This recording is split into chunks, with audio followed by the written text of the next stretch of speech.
வெறும் பாத்ரூம் பக்கெட்டை கொடுத்து மீனவர்கள் கையில் கொடுத்து நீங்க அள்ளிருங்க அப்படிங்கிறது வந்து மனிதாபிமானமற்ற செயல். கேவலமா இருக்குங்க. உங்களுக்கு சந்திரனுக்கு ராக்கெட் விட முடியுது, சந்திராயன் விட முடியுது. இன்னமும் என்னுடைய தோழர்களை மலமளத்தானே வச்சுட்டு இருக்கீங்க. நீங்க அதுக்கு மெஷின் கண்டுபிடிக்க முடியல. நாங்க என்னங்க பண்ண முடியும்? இயற்கை அப்படின்னு சொல்லி தப்பிக்க முடியாது. இந்த மாதிரி உயிர்கொல்லி வேலைகள் செய்பவர்களுக்கு பெரும் தண்டனையை அரசு நிர்ணயிக்க வேண்டும். இங்க முதல் ஆய்வுக்கு வந்து எனக்கு இந்த செய்தியை தெரிவித்த உங்கள் பத்திரிகை நண்பர்களுக்கு முதலில் என் நன்றியை சொல்லிட்டேன், அவங்க கிட்டே சொல்லிட்டேன்.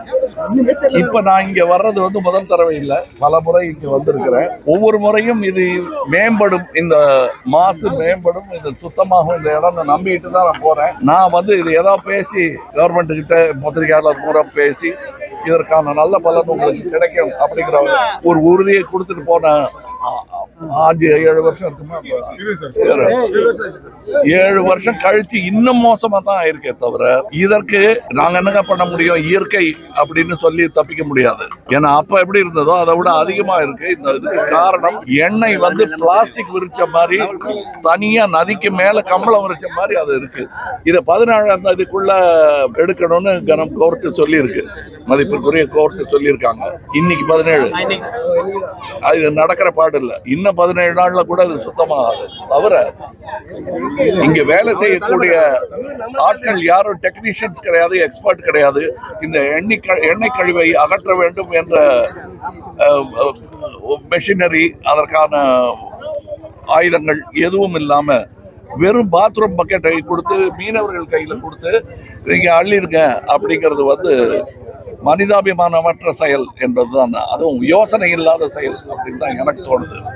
இந்த எண்ணெய் கழிவுக்கு நான் இல்லை, நீ இல்லை, காரணம் அவங்க தான் இவங்க தான் ஒருத்தர் ஆள் காட்டிக்கிட்டு இருக்காங்க. இந்த எண்ணெய் கழிவு வந்து கடவுள் கொடுத்த வரம் இல்லை, இவர்களுடைய கழிவு.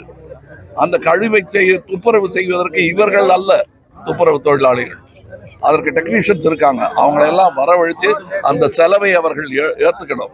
இவங்களுக்கு பொங்கல் போனஸும் தீபாவளி போனஸும் புது வருட போனஸும் கொடுத்து இதுல இருந்து தப்பிக்க முடியாது. இந்த மாதிரி உயிர்கொல்லி வேலைகள் செய்பவர்களுக்கு பெரும் தண்டனையை அரசு நிர்ணயிக்க வேண்டும். அந்த பயம் இருந்தால் எப்படி டிராபிக் ரூலுக்கு பயப்படுறாங்களோ அந்த மாதிரி இவங்களும் பயப்படுவாங்க. ஒரு பெரிய கூட்டம் இந்த சின்ன பொய்களை கேட்டு கேட்டு பெரிய அலுப்புடன் இருக்கிறார்கள். மீன் பிடிப்பை வச்சு தொழில் பண்ணிட்டு இருக்கிறவங்க நீங்க எப்படி எண்ணெயில தானே பொறிக்க போறீங்க? இதோ எண்ணெய் தடவை கொடுத்துட்டோம் பொறிச்சுங்கன்னு சொல்றது வந்து பொறுப்பான பதிலா இருக்க முடியாது. அது ஒரு ஜோக். அது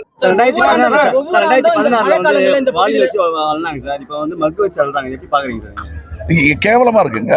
உங்களுக்கு சந்திரனுக்கு ராக்கெட் விட முடியுது, சந்திராயன் விட முடியுது, மார்ஸ் எக்ஸ்பெடிஷன்லாம் பண்ண முடியுது. இன்னமும் என்னுடைய தோழர்களை மலமளத்தானே வச்சுட்டு இருக்கீங்க. நீங்க அதுக்கு மெஷின் கண்டுபிடிக்க முடியலையா? இந்த மைக்கெல்லாம் கண்டுபிடிச்சிட்டீங்க.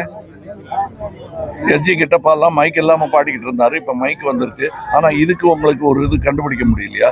இல்ல உலகத்திலேயே இல்ல அதனால இல்லைன்னு போய் சொல்ல போறாங்களா மறுபடியும்? இந்த கருவிகள்லாம் இருக்கு, இதெல்லாம் கொண்டு வரணும். அதை கொண்டு வர செலவில் பெரும் பகுதியை அந்த கம்பெனி ஏற்க வேண்டும். எனக்கு பேரு, அவங்க என்ன கம்பெனி, யார் நடத்துறாங்க, அதெல்லாம் எனக்கு முக்கியமே கிடையாது.